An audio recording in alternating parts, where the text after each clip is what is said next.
said to Carrington, I can. And so that's where this topic came from this morning. Just begin to think on things that dealt with, I can, I can. So do you remember when we were children, this book that the teacher would read to us, or it was a children's story, and it was about a blue engine, the little blue engine who said, or who was trying to climb up a steep mountain, and as he was going, the mountain was getting more steeper, steeper, steeper. But instead of him turning around or stopping by the wayside or feeling sorry for himself or letting the enemy play on his mind, he began to talk to himself as he was going up the steep mountain. And he began to say, I can. I can. I think I can. I think I can. I think I can. And so I went to Chat GPT. Thank God for Chat GPT. I was kind of against it at first, but now I really, really do like it. So this book was written. Oh, let me go back a little bit. I did want to say my intro prayer, which is, let the words of my mouth and the meditation of my heart be acceptable in thy sight, O Lord, for you are my strength and my redeemer. All right. So anyway, I went to Chat GPT and I wanted to know more about this story. I know we used to, and if y'all remember the story, just kind of put in the chat box. Let me know y'all there. Talk to me, and I will respond back. Do anybody else remember that? Tanya said yes, she remembered that. So anyway, the book was first published in 1930. It teaches that determination. Deacon Pritchett said yes. It teaches that determination, perseverance, and believing in yourself can help you overcome. Pastor Darlene says yes. Can help you, excuse me, can help you overcome difficult challenges. The engine isn't the biggest or strongest, but it succeeds because it refuses to give up. I'll say that again. The engine isn't the biggest or the strongest, but it succeeds because it refuses to give up. Do we have any in the building or in the chat room who refuses to give up? I know it's hard. I know it's tough. I know it can be debilitating. I know it's ugly. I know it's painful. I know it's difficult. I know sometimes we can't see the end of the tunnel. But do we have some who refuse to give up? And that's where I am today. That's where I am in my life. I refuse to give up. I don't know what tomorrow holds, but as for me and my house this day, I refuse to give up. And because you're here on this morning, you too refuse, or you have refused to give up. Many of us have dealt with so many problems, so many challenges, so many things that we had to deal with personally, things that we let be known. We've dealt with death. We've dealt with grief and disappointment and heartaches, pain, discouragement. But yet and still, God gives us the strength. Somehow he gives us the tenacity to not give up. So right there, should let you know that you are stronger than sometimes you think. I'm stronger than I think I am. I'm stronger than what I think I am. All right. So I wanted to know what, because again, this engine was climbing a steep mountain. I wanted to know the definition of a mountain. And many of us, we see mountains every day, or, when we're traveling, we see beautiful mountains. And a mountain, it does amaze me just to look at a mountain, I'll be thinking, how did God make that? That's really, you think about it, that's something a man did not do. Every mountain you see, no man can say he did that. This was the handiwork of God. Every time we see a mountain. So I wanted to know what the definition of a mountain. So there are 4 types of mountains. They are classified by the geological pressures that form them. Fold mountains are the most common and usually the tallest mountains. They form when tectonic, I looked up the word, I had Karen to look up the word tectonic. It means related to building or construction. Their plates collide, pushing and folding Earth's crust into massive wrinkles and ridges. That's the definition of a fold mountain. Remember, there are 4 mountains, 4 types of mountains. The let me see where.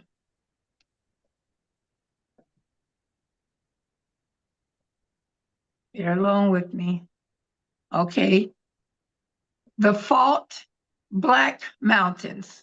These mountains are created when stress and tension in the Earth's crust pull apart, causing massive blocks of rocks to fracture along faults and slide vertically. Some blocks are pushed upward to form mountain peaks, while others drop down to form valleys. That's called a fault black mountain.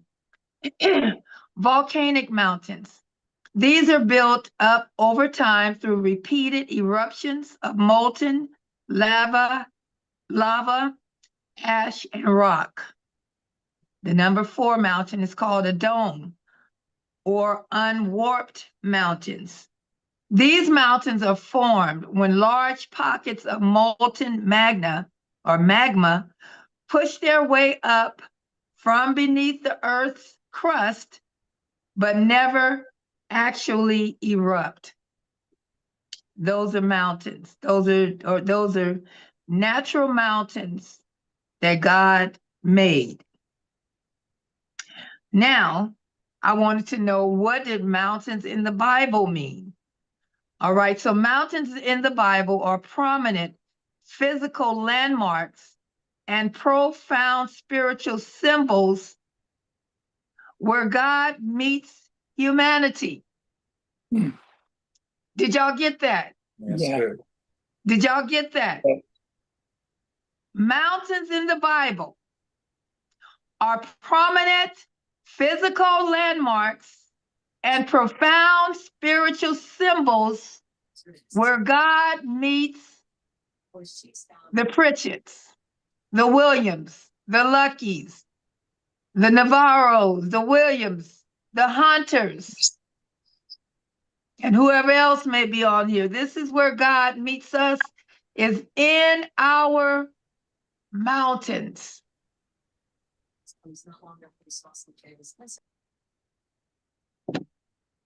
Number 1, Mount Moriah, the location in Jerusalem where Abraham was called to sacrifice Isaac.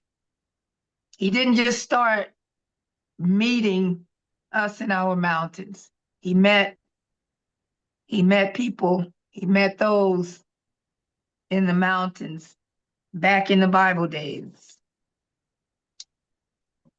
And y'all can interrupt me at any time. All right, Mount Moriah, this is where in Jerusalem where Abraham was called to sacrifice Isaac. I don't have to go through that whole thing with Abraham and Isaac. We know the story. We've been told millions of, well, maybe not millions, but countless of times, the story of Abraham, where God told him to go and sacrifice his son, his only son. And Abraham being obedient to God, he was going to do just that. Isaac, being the little kid, the little what's that, curious kid, he was wondering, now why are you taking this big knife? Who you going? Where's the sacrifice? Well, anyway, all right, Mount Ararat, the resting place of Noah's Ark after the great flood. These are all mountains where God met his people. There's just a few of them. Mount Sinai, Mount Horeb. This is where God gave Moses the 10 Commandments. Let's see. Mount Nebo, located in present-day Jordan. This peak offers a view of the Promised Land. It is where Moses viewed Canaan prior to his death. Mount Carmel, where the prophet Elijah's dramatic contest against the prophets of Baal. And these are all beautiful scriptures, beautiful passages of scriptures where God really defeated the enemy. And I love that story of the prophet Elijah. And it was just like a contest, against himself and against these prophets of Baal who were coming to try and attack him. So you guys, in your leisure, since we're going to be going on these fasts, these will be great scriptures to read. So my question to you is, what mountain are you facing today? What does your mountain look like? Does any of those mountains that I described, those 4 mountains, do you see any of the problems, the challenges, whatever it is that you're dealing with? Do you see any of those things? Or do you see what you're going through like those mountains that I just described? Does any of these mountains describe anything that you're going through? The fold mountains, they're the tallest mountains. The fault block mountains. These mountains are created when stress and tension are in the earth. Same with us. Mountains are created with stress, or when stress and tension arrives in our lives, or forms in the body. The volcanic mountains, these are built up over time. Things that we go through, mountains that we're facing, they don't just pop up. Some mountains have been in our lives for years. Yes, that one. Yes, that one. All right, Yes. Kelly, you said that one. It's been in your life for years. Okay, and then the dome mountain, the unwarped mountain. These mountains are formed when large pockets of things, of debris, of life, of death, of stress, of anxiety, of grief, of losing, of loss, the pandemic, the divorce, the kids, the grandkids. These are things. That one too. Go ahead, Kelly. I have a couple mountains, I guess. Oh, well, good. I do have a couple mountains. All right.